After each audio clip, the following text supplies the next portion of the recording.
I'm Ira Jain here on IJ World.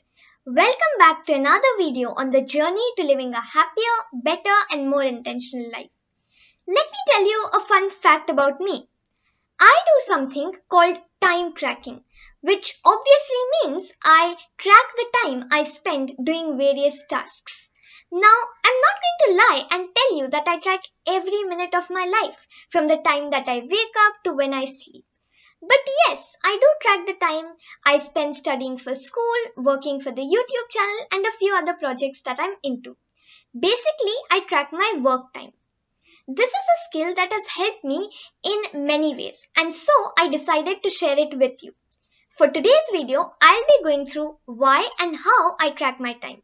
Then as a bonus to help you get started, I'll highlight the top 3 challenges that I faced when I started out and how you can overcome them.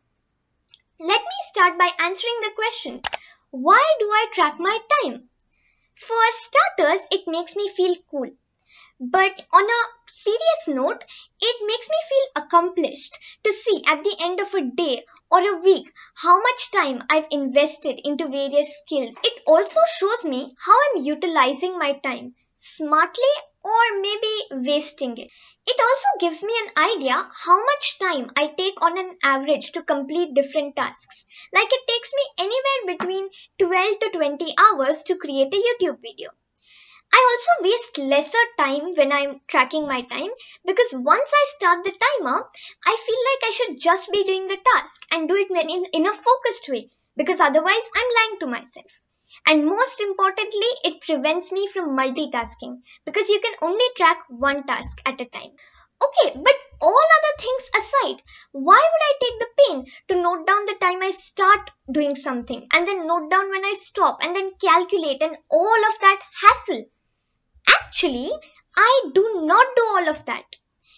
I use an app called Clockify where I just have to go and start the timer when I'm starting to work and then stop the timer when I'm done with working.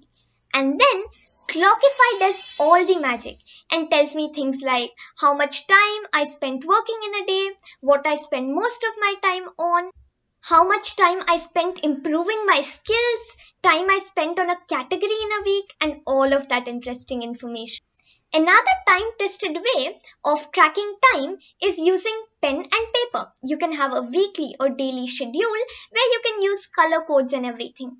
But honestly, it's a tedious job to maintain all of that, and to analyze data from that is not the easiest thing.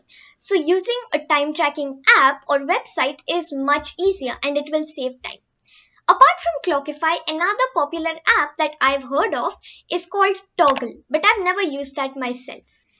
If you too want to start time tracking, I'm going to try making it a little bit easier for you by highlighting the top 3 challenges that I faced when I started out and how you can overcome them. Challenge number 1, setting up the time tracker.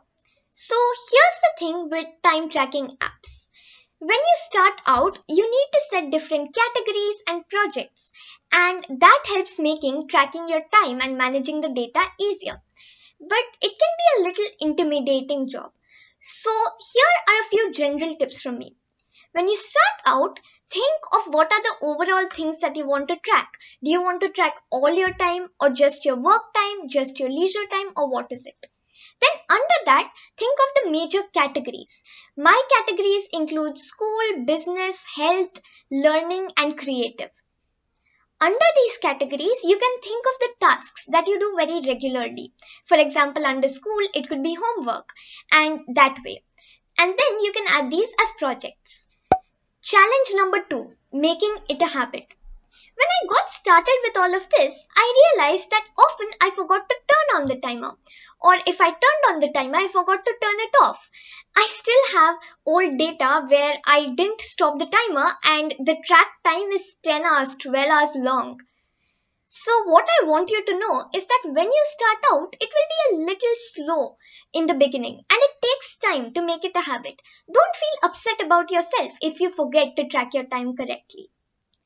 To help you with all of this, there are a few interesting features on most apps. For example, you can manually add track time from an activity you previously did, or you can change the start time and the end time of an activity. These things will help you out in case you forget. For making time tracking a part of your lifestyle, try having a cue before you start working and after you stop. For example, I personally like to have the Clockify website open on my Chrome. So whenever I'm going to work, it just reminds me always. You can also use web extensions because most apps have them.